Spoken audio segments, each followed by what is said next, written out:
Banat Bay. Palagpagan po namin ang pagdating ni Banat Bay. Banat Bay, nasaan ka ba? Ito po ang idol ko. Banat Bay, yunyayahan ka namin. Kasama po si Tatay Rani. Gusto po namin marinig ang iyong dalamhati, ang iyong saloobin. Palagpagan po natin si Banat Bay. Sir, halip po kayo dito, sir. Okay. Ang gandang lalaki mo pala sa personal idol. Pinapanood lang kita dati. Oh. Okay, ito po si Banat Bay. Bay, masaya ka po sa nangyayari sa lipunan natin, Bay? Una sa lahat, magandang araw po sa inyo. Alam niyo po, kagabi ho, nandito ho kami ni Jay Guevara. Nandun din po kami sa Congress po at nagsalita. Na nakikita po namin yung nangyayari at kung ilang oras po nilang inipit ang ating Vice Presidente at si Atty. Lopez. Doon, ang tagal po nun, inabot po ata ng 3 oras bago po dalhin sa ospital. Alam nyo, hindi na po ito usapin ng politika, Duterte o Marcos. Ito'y makatao na po. Kung ang isang tao, kahit sino pa yan, kahit ano kulay niyan, kita mo na nakabulagta, tutulungan mo na yan. Di ba? Hindi yung kung ano-ano pang sasabihin mo dahil ganito. Una-una, hindi naman po kriminal si Atty. Lopez. Siya po ay isang resource person. Kaya nga po, paulit-ulit sinasabi ni VP Sara Duterte, yung karapatan naman nun. Ako po, marami nagsasabi sa mga social media, tinatanong nila, dapat nang manawagan si VP Sara Duterte ng People Power o kaming mga vlogger. Alam niyo po mga kababayan, hindi na namin kailangan manawagan. Yan po ay nasa karapatan natin. Nasa Article 3 ng Konstitusyon yan, Bill of Rights, ang karapatang magtipon-tipon at ipahayag ang kanilang saloobin sa nangyayari sa bayan natin. Hindi na ho ito usapan ng Duterte at Marcos. Ito po'y usapan na ng pang-aapi sa bawat Pilipino. Hindi na ho natin gustong usapan natin na kailangan mawala si Marcos. Hindi ho. Bawat isa sa atin ninanakawan ng mga congressman natin. Alam natin yan. Bakit? Ang yaman ng Pilipinas pero mahihirap tayo. Saan kayo nakakita ng sobrang yaman ng bayan mo pero mahirap tayo? Bakit? Dahil nasa bulsa ng mga congressman. Tapos masaya kayo sa 1,000 ibinibigay sa inyo. 1 milyon ang ninanakaw sa bawat isang tao. Anong klaseng bayan meron tayo? Di ba nakakalungkot po yun? Hindi na ito Duterte, Marcos tayo na ang inaapi dito, bawat Pilipino. Hindi na namin kailangan manawagan sa inyo na sumama kayo sa amin dito, pumunta kayo dito, suportahan si VP Sara. Hindi ho. Inapi na ho tayo. Alam nyo, para sa akin, personal ito. Alam nyo kung bakit? Ako ho nadali. Inalok ako ng 500,000 kada buwan para sumuporta sa kanila.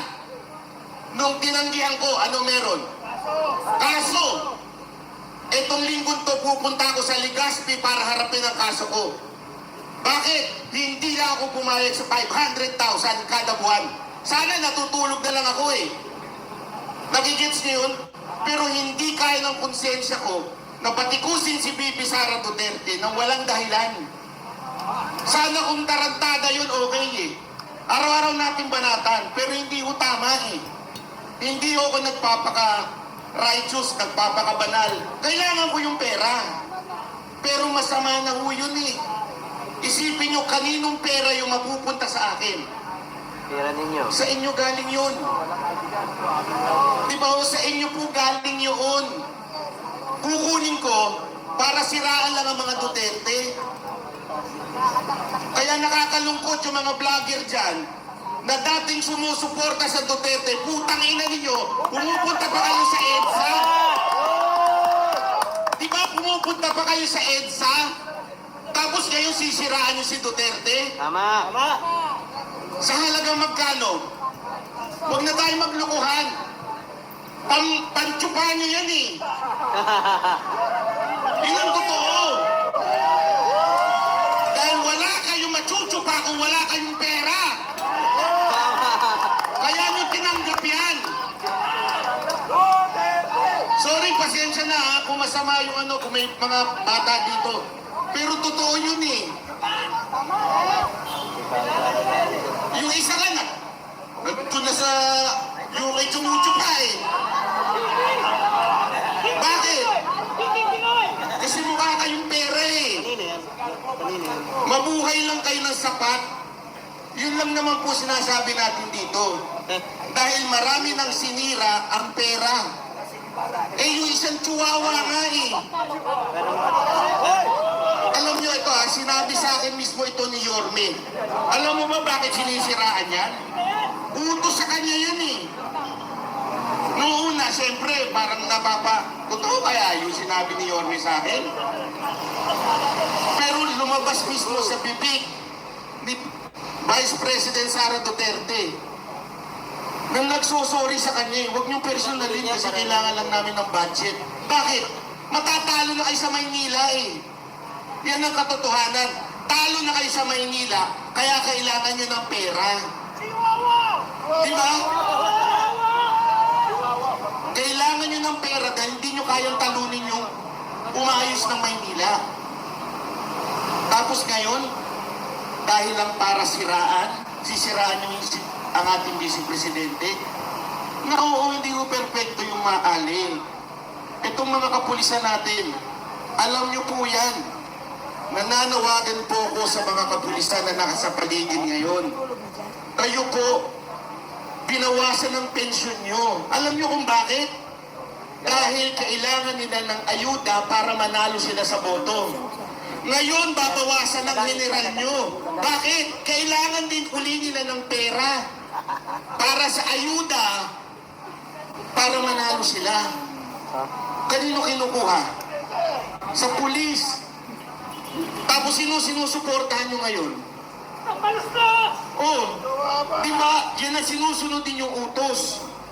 Huwag niyo sabihin na sumusunod lamang kami sa utos. You have the right na tumanggi sa maling utos. Karapatan niyo yan. Sasabihin niyo matatanggal kayo pag sumuway kayo. Aba, sana hindi na lang kayo nagpulis. Tama. Kung hindi niyo naman kayang manindigan para sa bayan. Tama. Mga kababayan, isang paalala lamang po sa atin lahat. Sana po ay magawin natin itong mapayapa. Kasi yun po ang kahilingan ng ating Pangulong Duterte. Mapayapa at legal na paraan. Ulitin ko, Tore, ha? Legal na paraan. Tangin na demanda ka na naman sa akin dyan, eh. Legal na paraan. Matahimik. Legal na paraan. Ulitin ko, ha? Nakasuhan mo na naman ako si Dishon dito. Legal na paraan. Ano po yun? Manawagan tayo. Manawagan tayo na sa mga kasundaluhan natin at kapulisan natin. Tayuan ninyo ang konstitusyon. Yun lamang po yun. Tayuan ninyo ang konstitusyon. Ano nakalagay doon? Nanggagaling ang tunay na kapangyarihan sa taong bayan. Pag inaapi ng taong bayan, ipagtanggol nyo naman kami. Yun lamang po yun. Mga kapulisan, mga sundalo, pag inaapi na po kami, karapatan ninyo ay pagtanggol ang bawat Pilipino. Kailan pa? Pag ubos na pera natin, bayan na to? Ubos na eh. Wala na nga panggawa eh.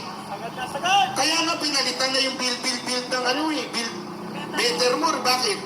Eh, kailangan na nilang palitan eh. Wala naman silang proyekto. Di ba? Pangalan na yung pinalitan nila. Lahat wala na. Ngayon, naghahanap. Tingnan mo, bakit nagkahaloko-loko ang disaster natin? Kasi wala ng pera. Asan na yun? Nandun sa bagong tawag sa panunuhol. Ano yun? Ayik sa tsaka yung akap na yan, di ba? Yan yung bago eh. So sinusuhulan tayo mga Pilipino para iboto uli sila at muli silang magnakaw. So mga kababayan, ulitin ko po sa mga OFW, Alam ko mahirap umuwi dito. Pero kung kaya ninyo, gawin ninyo para sa bayan nyo. Kasi baka mamaya, pag uwi ninyo, bulok na ang Pilipinas. Di lamang po. Gusto ko lang magpasalamat ha. Wala ho dito, manatero siya, ano yan, hindi. Lahat po ng mga vloggers dito, ina-acknowledge po natin. Suportahan po natin silang lahat. Lahat po. The mere fact na hindi ho sila nagpapabili sa kabila. Tama. Mahirap po yun. Ang laking pera meron sa kabila eh. Yung dating nakatira lang sa kubo, sana nakatira. Sa kondo na eh. Oh, may pancho pa. Totoo naman, di ba? Alam niyo, hindi ko na lang papangalanan yung kalbo na yun, ha? Nagkita kami nun eh. Yung sa Manila. Pinag-aasar-asar ko yun eh. Sabi ko, anak ka ng wedding. Dati lang, hindi, kasi hindi, ganyan. Bakit puno-puno ka ng kaso, babaluktot ka. Alam ko po yung bakit. Puno na ako ng kaso eh. Ilan na kasong dinadaanan ko ngayon? Ubus na ang pera ko sa kakakaso na yan. Pero bakit? Kasi para sa bayan eh. Yun po ang totoo dyan. Hindi po, ulitin ko ha, wala akong planong tumakbo. Wala ang planong tumakbo ang buong grupo ko. Para lang talaga kami sa bayan. Para lang, kasi wala ho eh, mamamatay tayong lahat. Tama mali, sino dito hindi mamamatay? Meron ba dito hindi mamamatay? Pwede ba ako sumama sa reunion nyo? Hindi, biro lang ha. Di ba lahat naman po tayo mamamatay? Darating tayo, harap tayo sa Panginoon. Anong ginawa mo? Anong ginawa mo nung nasa lupa ka? Pinaglaban mo ba yung mga kababayan mo? Sino ho dito ang namili ng bansa nung pinanganak? Sige ho, meron ba dito? Nung nasa tiyan kayo, sinabi niyo sa nanay niyo, ayoko dito sa Pilipinas, gusto ko sa Japan. Wala, di ba? Lahat tayo, wala hong choice. Pinanganak tayo sa Pilipinas. May dahilan yan. Upang mahalin mo ang bayan mo. Hindi disgrasya na pinanganak ka sa Pilipinas. Pinanganak ka sa Pilipinas upang ipaglaban mo ang Pilipinas. Tama. Masarap pumunta sa ibang bansa. Sino ang nagpupunta dito sa ibang bansa? Di ba ang sarap? Hindi ba sa inyo nakapagtrabaho sa ibang bansa? Pero hanggang gano'n na lang ba tayo? Hanggang gano'n na lang ba tayo na every December nangangarap tayo pumunta sa Japan, pumunta sa ibang bansa? Kasi bakit? Ang ganda ng bayan nila eh. Hanggang gano'n na lang ba tayo? Hindi ba tayo mangangarap na someday, sana yung bayan natin katulad ng Japan, katulad ng Korea, Singapore, di ba? KOJC. Pero po, totoo naman yun. Napakaganda sa loob ng KOJC. Eh, sana po ganun lang ipaglaban po natin. Okay? Tuloy-tuloy lamang po tayo dito ha, sa mga kababayan nating nanonood dyan.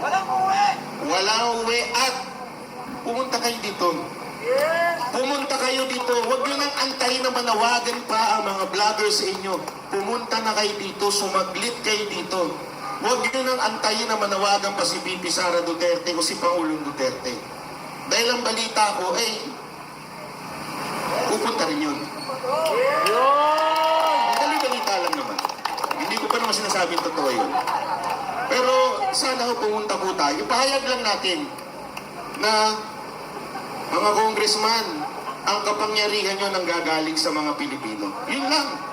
Ang kapangyarihan nyo ay galing sa amin. So parang awa na, tama na yung pagnanakaw nyo. Tama na.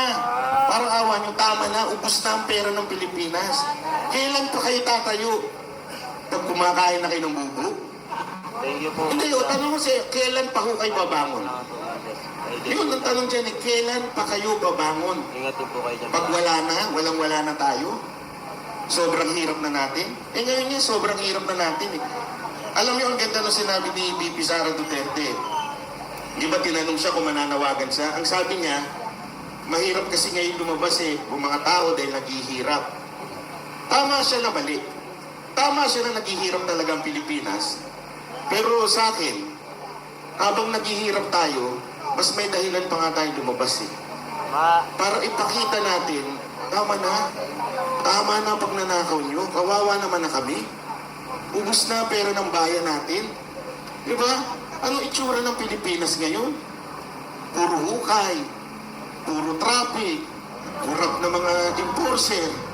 Di ba kayo nahihiya nun? Araw-araw may nahuhuli na opisyal ng gobyerno, ha? Naka-7 pa, dadaan ng busway, magpapalusot. Eh, kamag-anak naman yun. Ano ba? Hanggang gano'n na lang ba talaga tayo? Masaya na po ba tayo sa gano'n? Kung hindi, pumunta ka na dito, ipahayag mo na yan. Yun lamang po, maraming salamat po. Ako po si Banat Bay.